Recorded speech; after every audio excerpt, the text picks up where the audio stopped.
Behavior is governed by belief. It's that simple.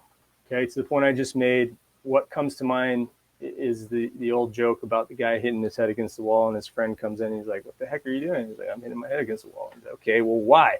He's like, "Well, it feels so good when I stop." So there is a real case for the fact that we get addicted to our own suffering. It's not a conscious process. It's just that's what the ego does. It's self-righteous. And I used to trip out on this when I started recognizing this in myself, and when I got into this work and I pointed out to people, and literally everyone that I've worked with, like we'd rather be right about our own deficiencies than experience freedom and transformation in our lives. That's just the truth of it. It's the human condition. Here's the real truth though.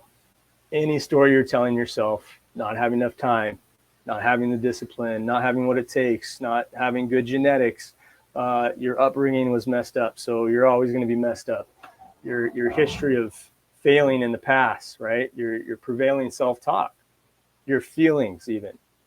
None of that actually defines you. That's not who you actually are. You're only the culmination of your habits, your behaviors, your actions, and your process. And there's another level to that, right? A lot of guys that I work with, they're really self-aware, and they're self-aware enough to know this, but they fall into this trap in thinking that they're broken and need fixing.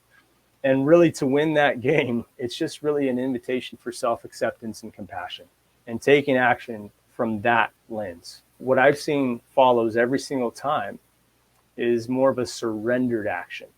It's not the grindy hustle type of action that is so popular right now. It comes from a much more effortless place. It's more compassionate, and it's more like self-care action. And that's a magical place. Look, if you want to change the results in your life, if you want to be lean, athletic, if you want to be healthy, you want more energy, keep up with your kids, to perform at work, to show up for the people that you love. If you want to increase performance and passion in the bedroom, challenge the narratives in your head.